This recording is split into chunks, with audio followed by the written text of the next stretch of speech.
Hi folks, welcome back to Whiskey and Watches with Nick.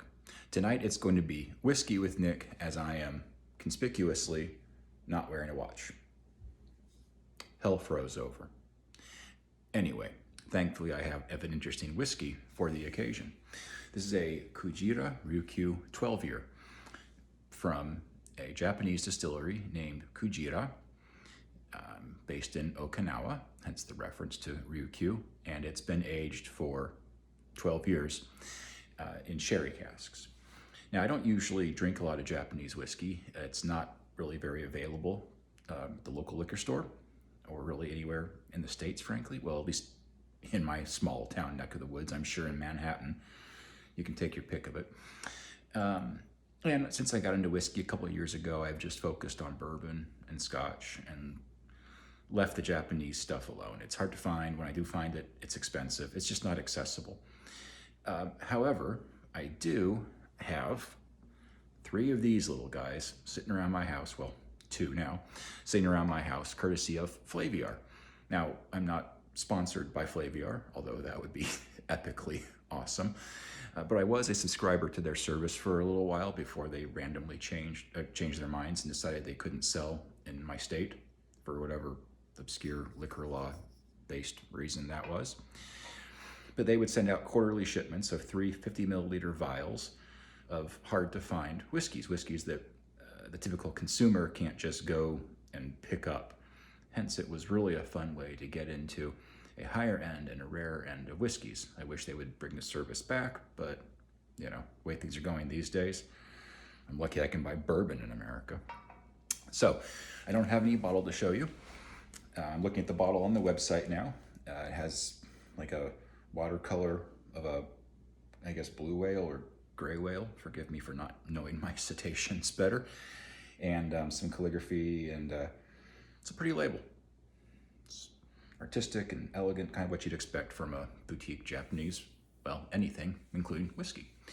So anyways, it is aged for 12 years in sherry casks. We'll see how that goes.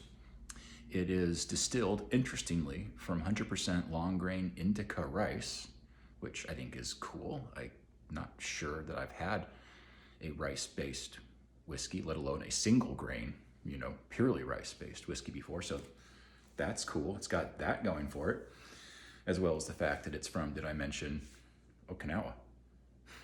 I mean, that's cool. Now, I'm sure they've been making firewater hooch, whatever you want to call it, on Okinawa for a very, very long time. But whiskey's probably a relatively new expression of the alcohol making art for them. Anyways, let's just get this in the nose. I've been babbling for like 3 minutes now. Who's even watching the episode at this point?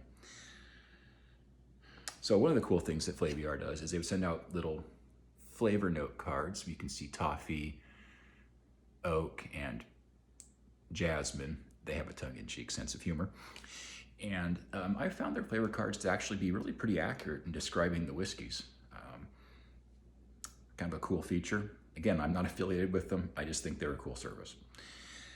And what's interesting is there's quite a difference between the flavor notes on the little flavor card that Flaviar sent. How many times can I say flavor in one sentence?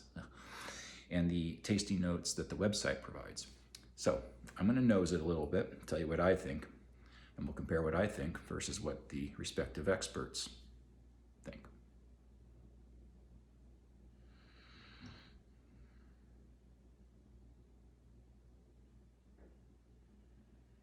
Vanilla and pear initially, toffee.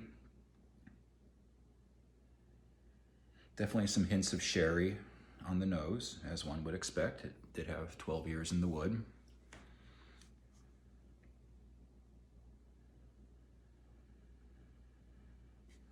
Almost like a faint, like Jack Daniel's corn smell. Very faint. Could just as easily be like a bubble gum or candy sweetness hiding in there a little bit, actually.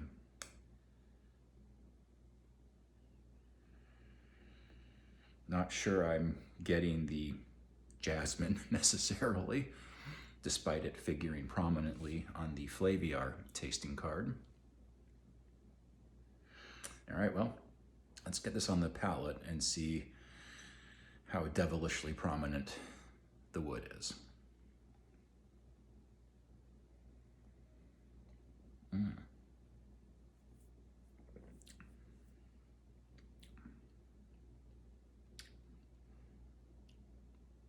Wow.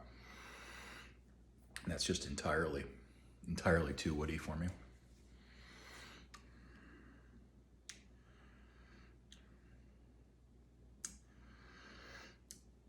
So the palate notes from the distillery are, I'll just quote, "The strong yet tart fruity taste refers to the very quintessential flavor associated with the extract from balsamic vinegar.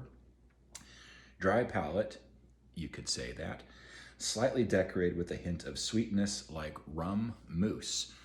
Now, I would not have picked up rum mousse from this on my own. It's just not vocabulary that I would go to, which is probably why I'm not a professional taster, even though I play one on YouTube.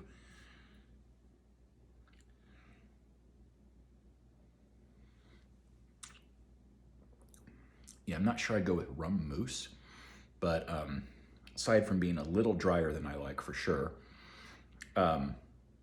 maybe like a really boozy fruit cake. You know, like a fruit cake that may have been like soaked in brandy by your crazy Aunt Agnes for like a week or something. I don't have an Aunt Agnes and we don't eat fruit cakes in my home at the holidays, but a guy can dream. Yeah, we're gonna go with boozy fruitcake along with too much wood and too much dryness. Still, even with that, I can't say I don't like it.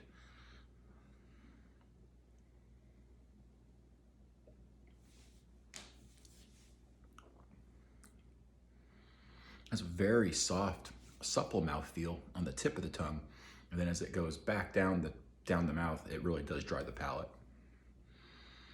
What I would almost like to see is a non-age statement version of this whiskey, a younger, far less woody and far less sherry influenced version of this whiskey could be seriously interesting. Well, bottoms up.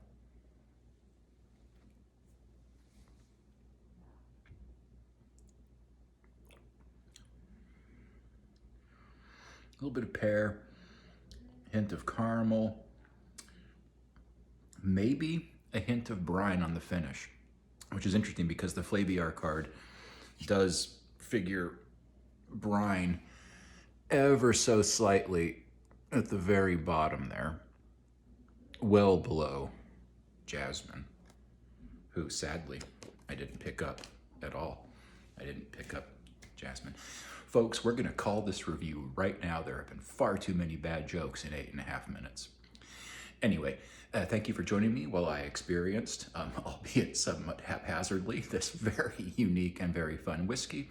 I hope you're all doing great and enjoying your whiskey and your... Anyway, take care, be happy, be well.